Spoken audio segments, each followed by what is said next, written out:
I am going to begin with a video. We're going to talk a little bit about YouTube today, and I'll have some time for questions hopefully at the end. But I just want to remind you a little bit of this journey that we have been on for now the past, how many years old is YouTube? Quiz? 7. We turned 7 last year. So with that, I'm going to show you a little video. You might recognize some of the images.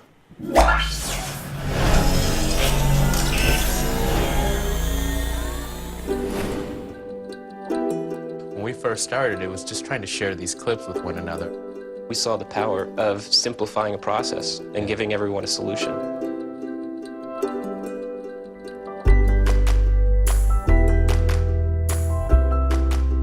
Hi YouTube, we just want to say thank you. Today we have some exciting news for you. We've been acquired by Google. Hello? Charlie, that really hurt. I'm Clara. I'm 91 years old.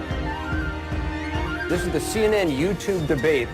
Yes, we can. One of the features of growing old is heightened awareness of change.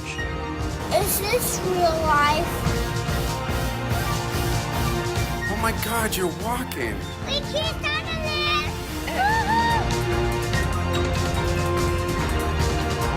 this! Justin Bieber's getting ready to go down. People who are taking these pictures are literally risking their lives to do what they're doing, and YouTube gives them a venue. Use your eyes, the world goes and flutter by. Use your eyes, you know you are. Use your eyes, the world goes and flutter by. Use your eyes, you know. Your device is on. Yeah.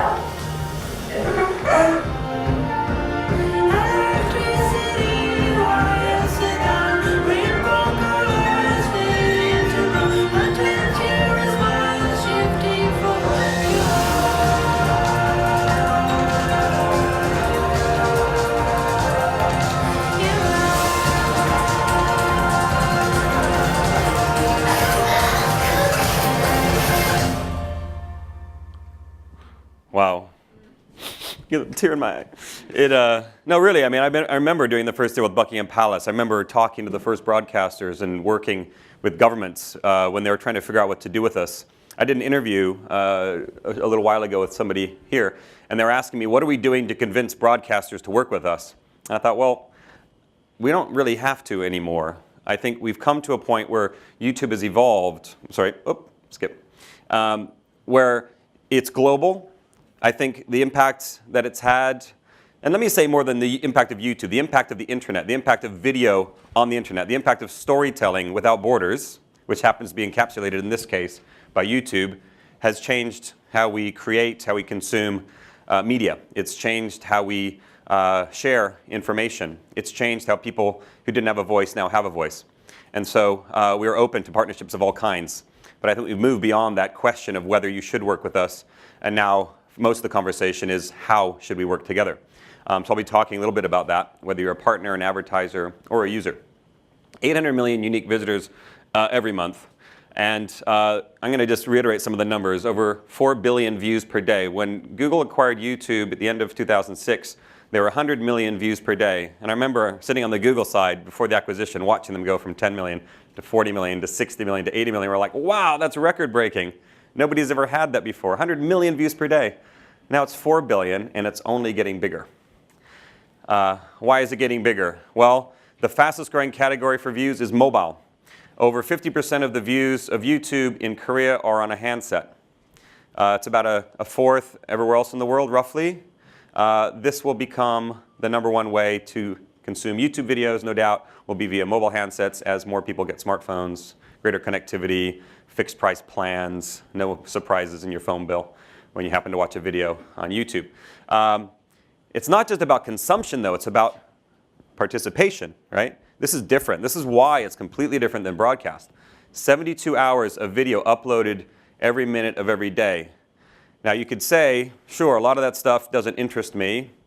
Well, you know, one person's trash is another person's treasure. Maybe somebody's video celebrating their child's birthday that they sent across the world to their grandmother doesn't interest you, but it sure does interest that grandmother and some of the other relatives. And that's what's important. It doesn't matter your purpose. It can be instantaneous. It can be global. And the lowering of prices for technology like a phone, a simple phone, to be able to shoot high-quality video and upload it instantly has made anyone a true filmmaker or potentially a global superstar, no matter what their skill. Okay, now this is the other thing. There's no such thing as online video. I was asked another question during an interview earlier about when will internet video become like TV, and I said, well, it kind of already has. I mean, internet video is just video in our world. Video that wants to be free to travel across borders, across devices. We're working hard so that you don't get that funny message that you can't watch this video either on this device or in this country, right? But video really is meant to be everywhere, and if you just look at the penetration in the home of internet-enabled smart TVs, I have a feeling that the amount of consumption that you're doing on your handset today for internet will be like the internet consumption you're doing on your TVs in 3, 4, maybe even sooner years' time. How many of you, when you bought your first mobile phone, ever thought you'd be watching YouTube videos on it or watching videos? Anybody? How many of you had an internet connection in your first mobile phone? My first one was like this big. It had like big text numbers. Just to make a phone call was a big deal, right?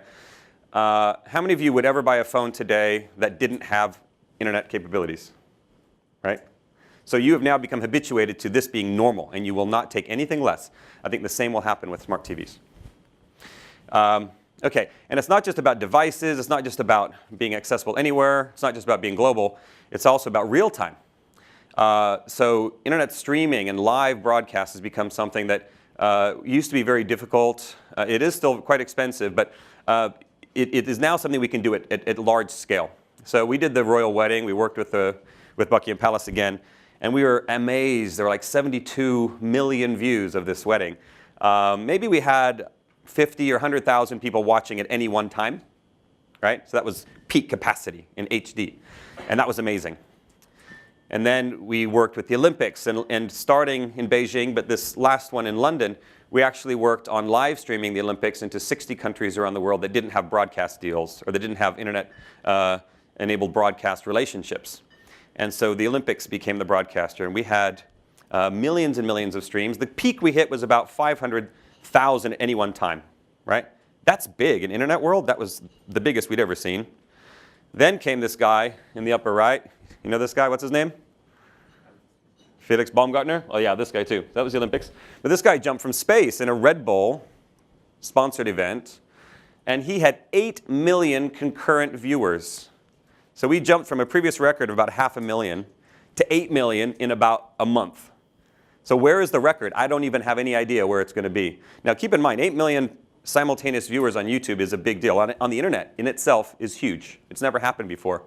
But if you think about it, in the UK, primetime TV, X Factor, just maybe 9 o'clock p.m., you're going to have about 12 million people tuning into X Factor, right? So it's still less than just one country, primetime TV, and not even a very big country, right?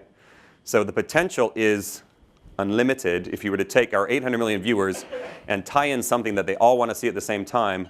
If the technology can support it, we're going to see multiples of 8 million viewers happening. And this is going to transform sports, entertainment. Just watch. The other thing that's different, the fact that it's two-way, the fact that you can participate, is that it is, what's the word I'm looking for? Starts with an S, ends with an L. Social, right? Media has become social. So if you are sitting in a position of any importance at anywhere along the chain, and you're not understanding Twitter, if you're not understanding social media like Facebook, if you're not understanding YouTube, if you're not understanding how to manage, create a channel and engage with an audience, you are missing the boat. Because it's happening. No matter whether you like it or not, it's happening. We didn't invent this. The technology itself is progressing. And we very much want to help users, partners, and advertisers take advantage of this. So who's heard of this guy? The other thing that I hear a lot, and I've been working in this market for like 13 years. I'm originally from the US.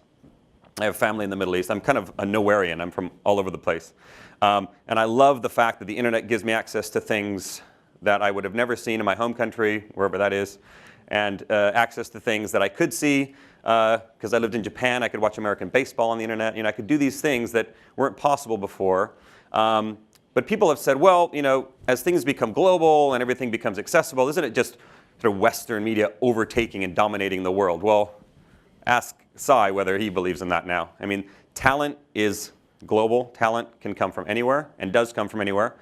I believe that we will see our next global superstars being literally from any country, any continent in the world. And that's a very exciting proposition. Now, the thing that's cool about this, talk about the pace of change. Who's heard of Justin Bieber? Yeah?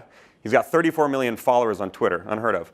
He is a YouTube phenomenon. He started on YouTube. Now, Justin Bieber took 2 years to get to 1 billion views.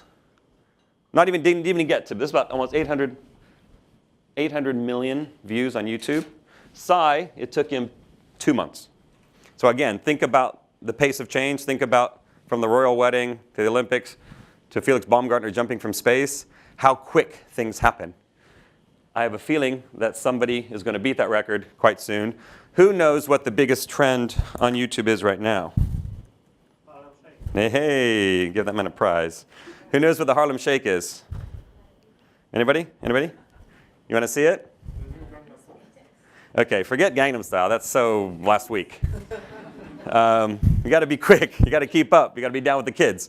Harlem Shake. Some guy decided to make a video that has now been replicated and replicated and replicated. You don't even know what the original one is anymore. But it basically goes something like this.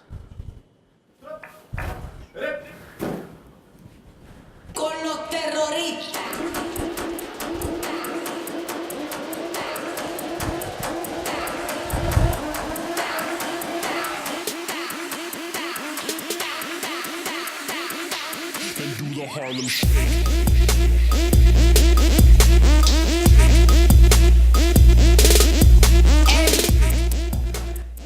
That's kind of it. Amazing, right? Now look at this. It's become such a big deal. You see TV presenters, TV talk shows. You guys ever heard of Jimmy Fallon, American TV show? Watch this. You take the song, you usually take one guy or girl dancing at the beginning, and then everything goes crazy. It's a serious American talk show.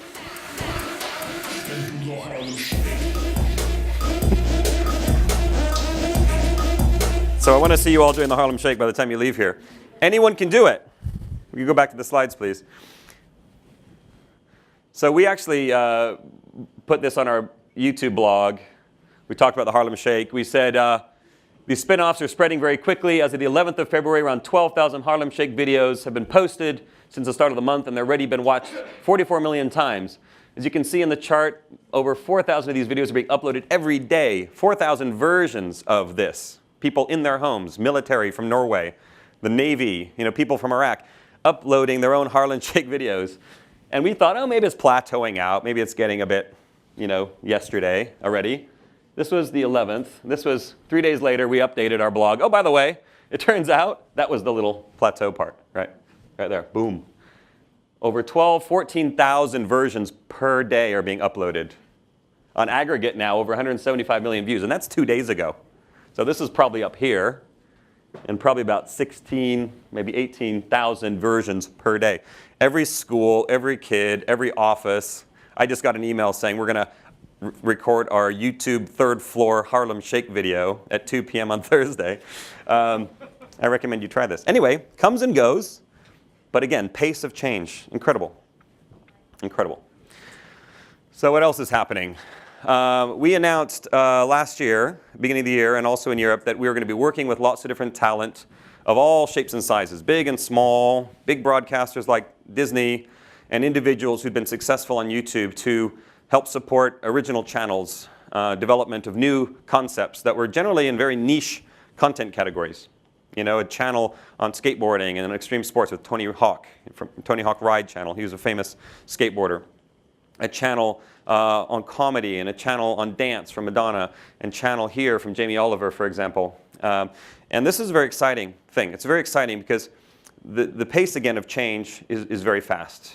When I was a kid, we had, 4 TV channels, terrestrial TV channels in the US. not including public broadcast, which we didn't watch too often except for Sesame Street. And the remote control was basically me. My dad would say, get up and change the channel, and I'd have to go change the channel. And there wasn't much choice. And then cable came around, and everybody would go to the guy's house that had cable to watch HBO. That was amazing. The guy that had cable was always the most popular guy, right? And then you had maybe 20, 30, 40, 50, maybe 100 channels. And then there's satellite. Now I've got Sky. I've got, I don't know, 700, maybe 1,000 channels on Sky. Most of them I don't watch, but I have this incredible choice. But the internet allows you to have unlimited channels. Think about it. Unlimited channels. I mean, just try and picture for a second going to the magazine rack in your local store. There is no reason why there can't be a legitimate TV channel, well, video channel, for every single magazine and every single subset of each magazine, and even maybe every section within each magazine, because there's an audience somewhere for it. There's an audience somewhere for it. My sister's getting married, and she did a search on YouTube for wedding videos. It turned out there was 43,000 hours of video that had the word wedding in it. Now, if you type wedding dance videos, you had maybe 30,000 hours. If you typed wedding flowers, and you had maybe 4,000 hours. And you can scale it back, and our search algorithms bring the best stuff to the top, right? So you could build a whole channel, even as an aggregator, even as a curator that doesn't make anything, to just say, these are my favorite wedding video channels, right? So this is transforming media. We got behind this, and it's exciting, again, to that question of what do we need to do to convince the big media to work with us? Well, I think we've done it. We've got a platform that's free to use, globally distributed. We have fantastic technology to identify and either monetize or remove any copyright use that you object to. And this is what we get, something like this. I would have never thought we had to deal with Disney even a year ago. But watch this video. This is Disney announcing our partnership. No, me?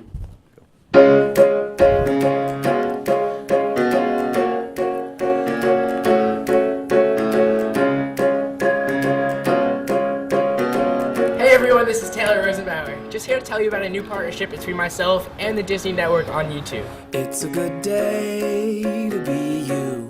The breeze blowing at your back. It's about time to be free. So I'm going to talk over this a little bit. So what you see here is a big brand like Disney that was holding out for many years. And they're watching what Viacom did, and they're saying, you know, pay us all this money. And then they thought, well, actually, they were losing literally hundreds of millions of dollars per year on their digital efforts. They were building these hubs and video channels that nobody was going to. Not because it wasn't good content, it's because people moved to the social web. They moved to Facebook and YouTube. And so they started putting and experimenting with their videos on YouTube. Then they started finding wonderful young talent on YouTube and hiring them to do their own shows in their own way on YouTube. And it's a beautiful partnership. It's a great example of how traditional media, new media, if you want to call it that, can work together to make something bigger than the sum of the parts. So we're very much about finding what you love, right? Finding what you love, about following the things that you have passion for. And we've organized our site. You just have to log on to YouTube to see that it's slightly changed now. It's been organized around channels. It's been organized so that even if you navigate the site, you can always see what your favorite channels are. As we're trying to make it more intuitive, because when we get 72 hours of video every minute, that's a lot of video. And we add that to all the video we've had over the past 7 years, finding the stuff you love gets more challenging. So we're trying to make the site much more organized and try and also make it a much better experience for generating revenue, which is a large part of how we spend our time. So I want to show you a video real quick, if I could. Can you all stand up for a second? You all just stand up. I want you to watch this video, okay?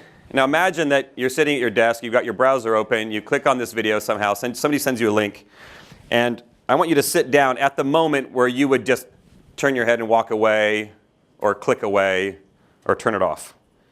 If you would no longer want to watch the end of this video, just sit down, okay? Ready? Oops, oop, and go.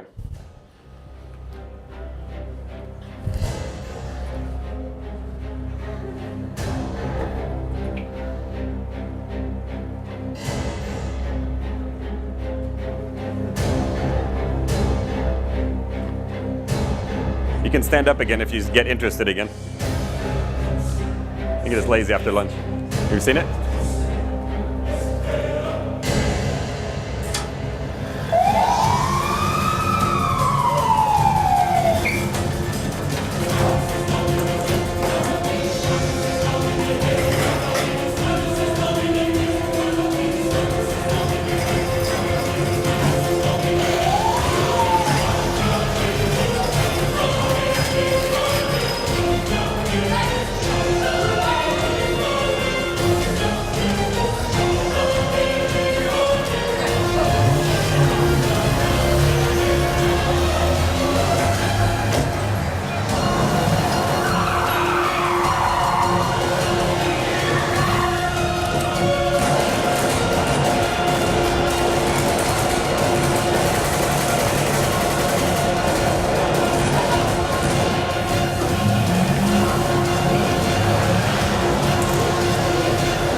Okay.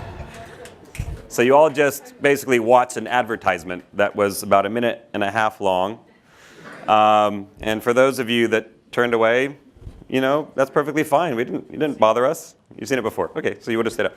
Even better. So, but the idea here, if you go back to the slides, please, is trying to find a way where the advertiser's happy, the user's happy, and the content provider's happy, right? If I make beautiful content, I don't want ads to be in front of my content that aren't interesting, that aren't going to maintain people's interest to see what I've made.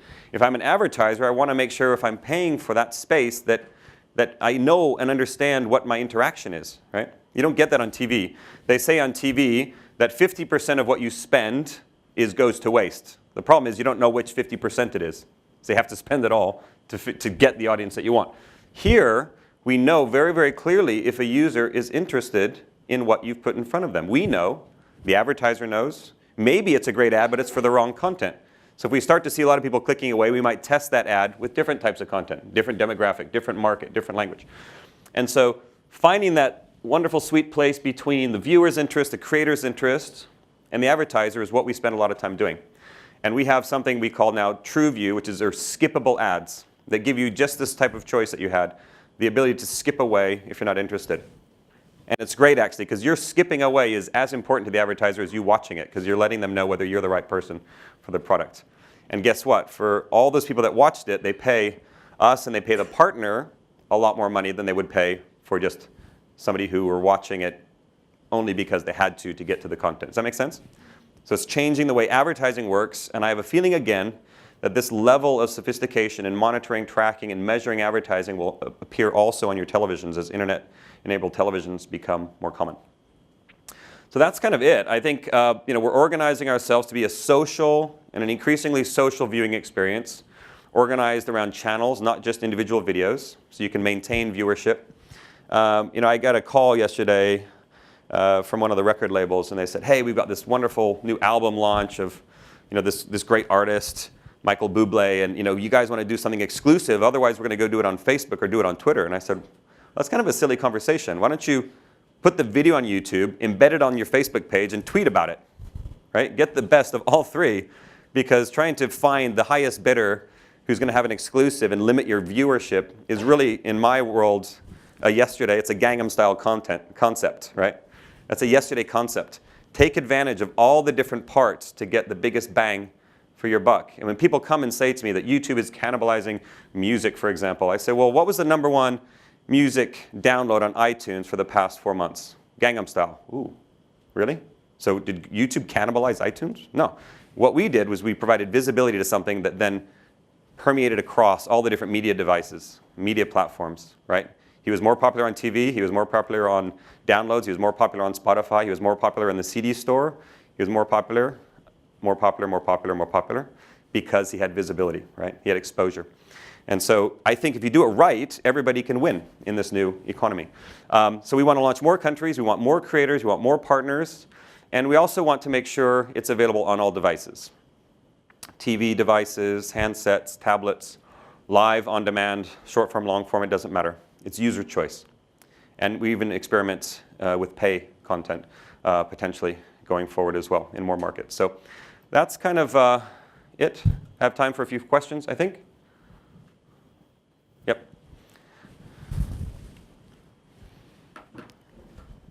Thanks.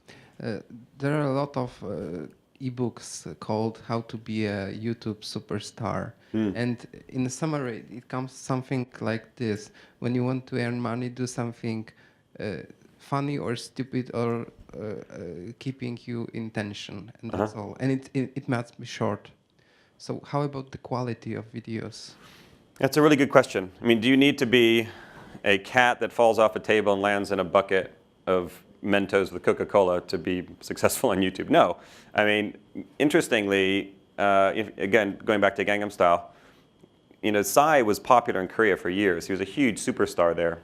It just happened to be that one of the videos that he made, which was not a cheap video, very expensive video, had a song and had a whole attitude about it that managed to capture people's attention, became a global phenomenon. Sometimes the global phenomenon is accidental, right? There was a very funny video here in the UK. A boy happened to capture a video of a dog named Fenton chasing a deer in Richmond Park. It had 20, 30 million views. It was very funny. But it was low quality video of a guy screaming Fenton as a dog chased a deer across the park. The advertiser didn't really mind because it was nice content. They had an audience that had their attention.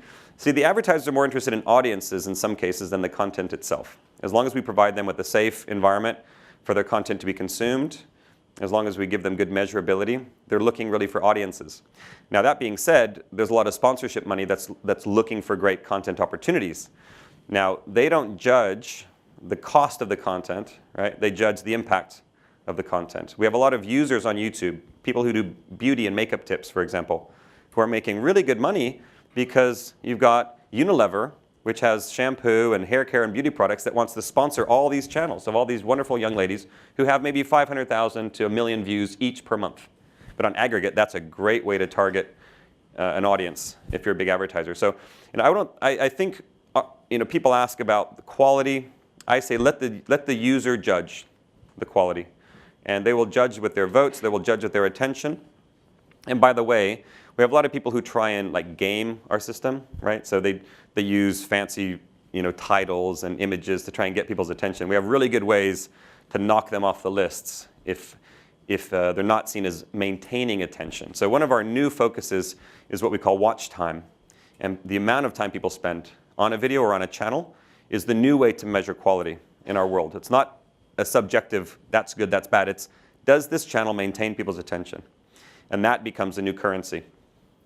So you can maintain attention if you're making a video blog, or if you can maintain attention if you happen to be putting up a video of the most beautiful concert that you've ever seen filmed outside in Austria one afternoon. Right? Yep. And how do you measure, other than the number of clicks that tape got, or what is your measurement? That's a really good question. So we have something called YouTube Analytics. I don't know, how many of you have heard of YouTube Analytics? You've probably heard of Google Analytics. So there's YouTube Analytics. This is why it's really important, I think, even if you just have a video of your cat falling off the table, or if you have a video of your kids, or whatever it is, go shoot something, upload it to YouTube, and see what happens. Or you can even see the analytics of other people's videos, right? There's a little button for analytics. What you see is not just the number of views, but you see how long did they maintain people's attention? Where did they drop off, right? That's really important now for us. You also see, where did they come from? Did they come from another related video, or did they come from outside? Did they come from search? And you can also see, what did they search for when they found this video, right? So there's an incredible amount of really detailed information that will help you and help your business or help you personally understand your audience. It's all for free. So, but that's a really good question. I think we see a lot of, say, record labels who every morning they get their analysts to just run through all the YouTube numbers, and they can tell with great accuracy which songs are going to be successful. They can tell where each artist should go tour around the world because they know where the audiences are built. They can measure the effectiveness of a radio campaign in Texas, because in Texas the YouTube graph shows a spike, right? So it's an amazing tool. Yep, one more here. Okay, there's always a dark side to the story, and of course I'm sure you receive lots of requests from governments, maybe. Especially with this last thing about the movie that was the film on YouTube and so on. And a few days before we came here, I'm from Egypt, we received like a rather awkward statement made by somebody from Google. I don't remember the name. I don't think there was even a name mentioned, saying something which means, we don't really like censorship, but if you do insist as a government, then we can help to block the film without blocking the whole Google tools and so on. Right. So how do you deal with such requests, I mean, regarding censorship or blocking of certain YouTube films? That's a really good question. And I think the internet is a place that it's a wonderful, incredible tool, but it can also be used for purposes that you might not agree with. So over many years, we've been dealing with this topic, and it's always slightly moving as well. It's hard to just set a policy and have that be the policy forever. We dealt with this in Thailand. We dealt with this because there were particular laws against how you'd represent the king. We dealt with this in Turkey. We dealt with this in lots of countries. But what we have are policies, YouTube policies, that are public, that indicate whether something will be allowed on the site or not. And those policies generally are discussing things like nudity, extreme violence, gratuitous violence, We look at whether it's meant to be educational. And we look at these things. You can flag it, and so we see. Now, sometimes something happens. We don't really understand the context in a particular country, nor do we understand all the rules of a particular country. So when we launch a local version of YouTube, we also need to make sure we're working with local government to be responsible for the law. So in the case where there is something on YouTube that happens to contravene a law in that country, we will take a look at that. And instead of blocking YouTube altogether, which we've had in the past, if that particular video might be illegal in that country where we have launched, then that can be removed. That can be taken down. Now, there are certain countries where we haven't launched because we don't agree with some of the extreme controls in terms of open communication. So, for example, we haven't gone and launched a local Syrian version or Burmese version, right? There are certain countries where if people want to use YouTube to communicate in a way, as we've seen in places like Iran as well, then we want to support openness and communication and using technology and tools. But when we operate in a local country, we have to be responsible. Now, if the people of that country disagree with what the government is doing, then of course, like in Egypt, there's a democracy. And hopefully that will ultimately come out. And I think in Egypt, it's a great example of how the public has come out and also changed policy with regard to the internet by their actions, which is very commendable. But it's not always easy to get it absolutely right. We usually will get criticized by somebody somewhere, but we try as hard as we can to reflect the intention of the uploader and the laws of the country. Okay, cool. All right. Well, thank you. Oh, sorry. Have you noticed that in the countries that you don't have YouTube version, have you noticed that there is an audience to other places? For example, in Syria or Burma, have you noticed that they view or click on certain YouTube videos, or you have? What, outside? You mean if it's blocked?